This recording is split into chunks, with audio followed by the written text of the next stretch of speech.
Kalau akhir pekan di rumah, biasanya jadi momen buat manjain diri atau malah nyalurin hobi masak. Kayak Teteh ini nih. Tapi ayam udah ketangkep malah nggak jadi masak. Kenapa ya? Ngapain Teh? Ini mau nyembelih ayam. Aduh sayang kalau disembelih mah, ini mah ayam sentul. Jangan dipotong, ini teh bisa lebih gede lagi, bisa beranak pinak, jadi banyak, bisa dibudidayakan. Oh gitu ya Teh. Iya. Mau tahu dong caranya? Boleh. Hai bos, mau tahu cara budidaya ayam sentul yang baik dan benar? Tetap pantengin di Cuan Bos.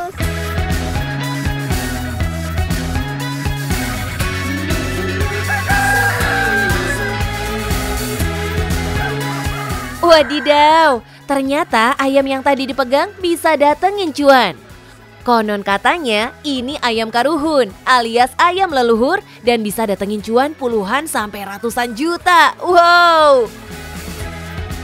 Eits, ngundang cuannya bukan pakai jampi-jampi ya bos. Ini murni hasil dari budidaya dengan kearifan lokal.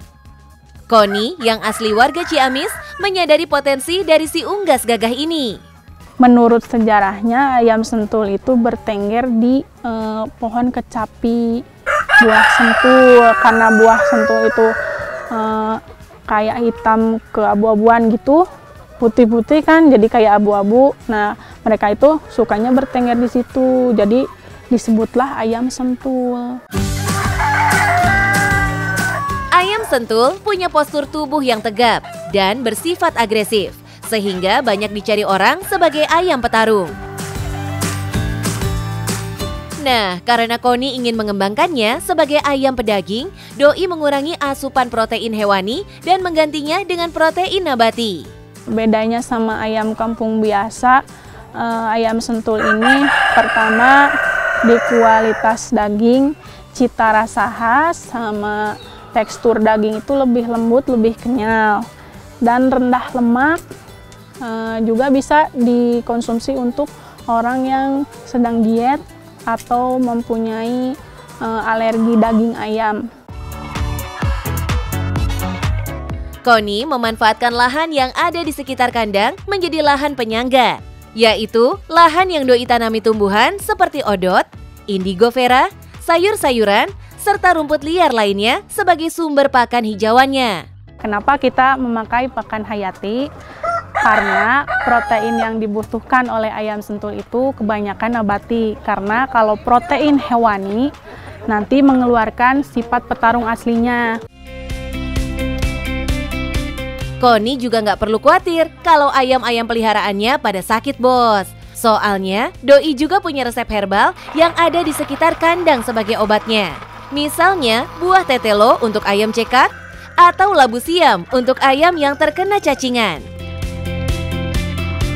Bukan hanya makanan dan jamunya si ayam, Koni juga membuat kandang ayam sentulnya sealami mungkin. Dinding kandang bukan terbuat dari tembok, melainkan bilah bambu. Sedangkan alasnya cukup menggunakan tanah yang dilapisi abu tungku, kapur dolomit, dan bubuk gergaji.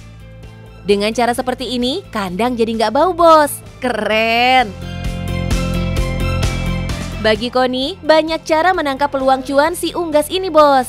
Pertama, Doi menjual bibit yang siap bertelur.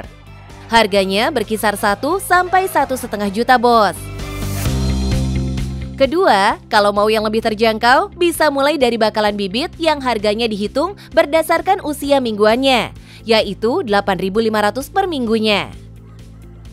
Yang ketiga, cocok nih buat yang modalnya tipis tapi punya stok sabar banyak.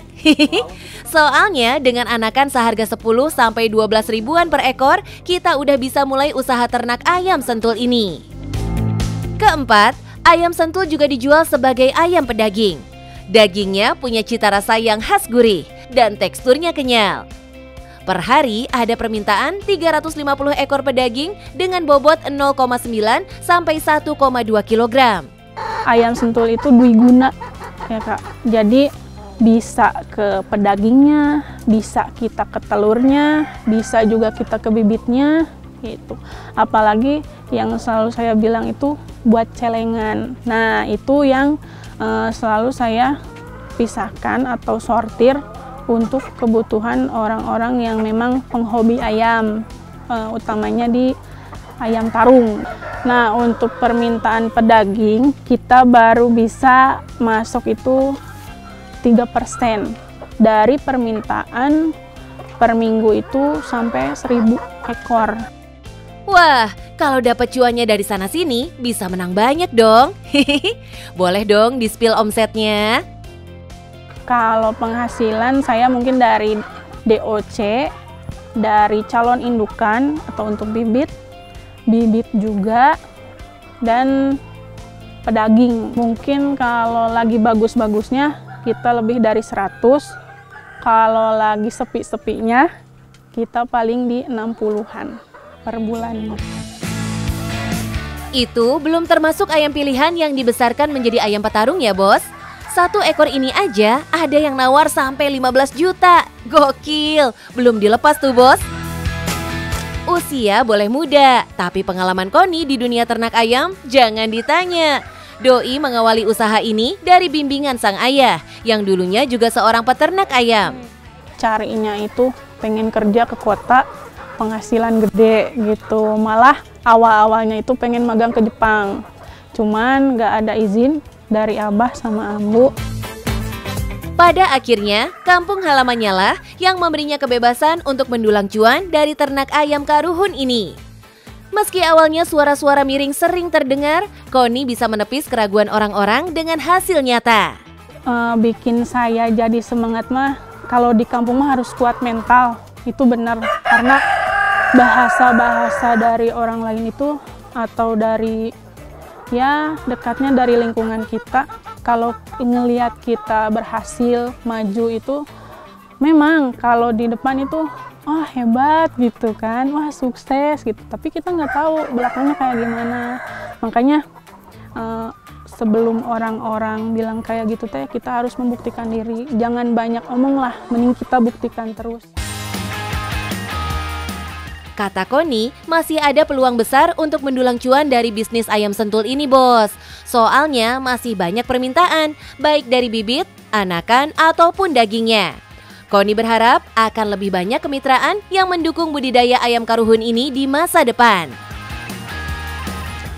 Bos, dalam bisnis ayam sentul ini masih terbuka lebar loh, karena permintaan pasar belum terpenuhi. Dan yang penting, kita terampil dan kuat mental. Dan yang penting, cuan, Bos.